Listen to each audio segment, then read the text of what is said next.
The joke is back. It's a mild one anyway.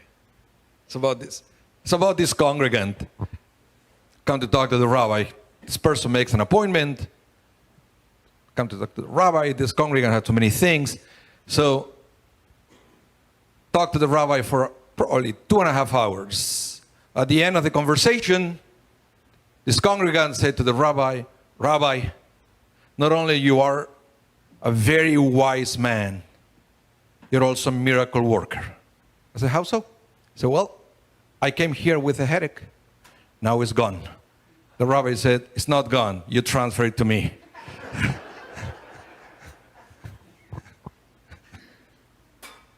I want to talk to you today about I'm better than you. That's the name of the sermon. I'm better than you. And this is inspired on a very, very funny character. I don't know, some of you know that I am quite a fan of professional wrestling. Guilty pleasure. Almost like Christmas songs. Guilty pleasure, right? Sometimes we have to, okay. Everybody is allowed to mistake in life. I'm a fan of professional wrestling. And there was a time that I was invited by one of my son's parents to enjoy one of the wrestling matches coming to Winnipeg from a company that I didn't know. It's called All Elite Wrestling, right? They invited us to enjoy it from their box at the arena. Oh, VIP invitation. Who can say no to that? I went there. I like wrestling. I didn't know the characters, and then big surprise, one of the wrestlers, his name is MJF, stands for Maxwell Jacob Friedman, had a rebar mitzvah on the ring. Whatever that was. He had a bar mitzvah with the horn and everything. But what I learned is that his slogan of this guy, MJF, is, I'm better than you and you know it. That's his slogan. I'm better than you and you know it. Right? And everybody makes fun of him and whatever. But I believe that even though we know that wrestling is all scripted, not fake, scripted, we still can learn something from it. I actually learned something from this slogan, I'm better than you and you know it. Why do I say that? Because I realize that is, and that's why his slogan is so impactful, is because most people will never admit that somebody is better than them. It's very difficult for us to be humble enough to say, you're better than me and I know it. Very difficult to say that. And so it's interesting because I believe that in this generation, we are truly blessed to have so many people that know more than us in so many different aspects of life. And it would be foolish not to go to them to learn and to apply their experiences in our lives. It's very important to admit that, especially when we are going through difficult times. Why do you have to go through difficult times alone? Trying things where you may fail. Most of the time, the people that they have the experience to help you are people that they already went through that. They made their mistakes. So now you can learn through them or by them so you won't make the same mistakes. It's something very important for us to understand. And it's a principle that I hope everybody can incorporate into your lives. The fact that you don't have to make a mistake to learn something. You can learn from somebody else's mistake. Okay? And why do I say that? Because I want to go back to the main character of this week's Parsha, and that is Noah. Noah lived in a very difficult situation. Because one of the things that we learn in this Parsha is the fact that it took 120 years to Noah, for example, to build the ark, right? I said, why would it take 120 years to build an ark? Well, for starters, there was no, a college to go and learn how to build an ark. He had to figure it out by himself, right?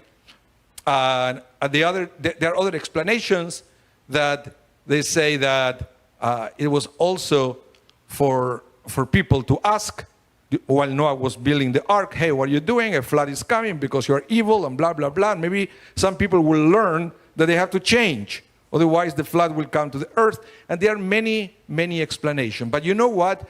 Kudos to Noah that during his lifespan, he was able to learn many things, even though he didn't have any mentors to help him to improve his life. This parsha starts with the words that, talking about Noah, says, Ish tzaddik tamim haya bedorotav, which means he was righteous and blameless in his generation. And then I read in multiple sources that the rabbis are discussing, is this statement that Noah was righteous in his generation a good thing or a bad thing? What do I mean? You know, some people will say, hey, look at everybody around him, right? Everybody was evil and he was a tzaddik, right? And some people will say, well, maybe what it says is compared to the people around him, he was a tzaddik, right? But only if you compare him with those people. Had he was born in the generation of Abraham, he would be one more. But because everybody was evil and he was a little bit better than them, compared with the others, he was a tzaddik. But I was reading in disbelief this because I said, who cares? This was a person with no one to teach him. So whatever he was able to achieve in those years of his life is a great merit. And we should realize that we are not in Noah's situation. We do have people who can inspire us, people who can teach us, right? And that's what you will see in that generation, the generation of Noah. Have you ever read that people used to live like 900 years in those days? And then eventually God said, enough. From now on, the lifespan of humans will be up to 120 years. But have you read that people used to live 900 years and something? I said, why is that? Well, because they didn't have anybody to teach them, so they have to figure out everything by themselves. They needed 900 years to make multiple mistakes, so eventually they will learn. Eventually, when enough knowledge was accumulated in the world, God said enough. From now on, lifespan will be 120, but you're still going to be able to achieve and to learn everything that those guys before you, but it took 900 years to them, it will take a little less to you because you can go ask somebody that came here before you.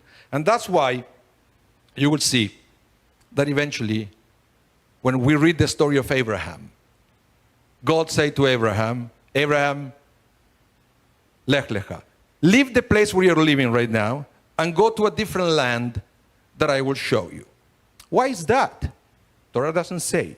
But the Midrash brings something very interesting.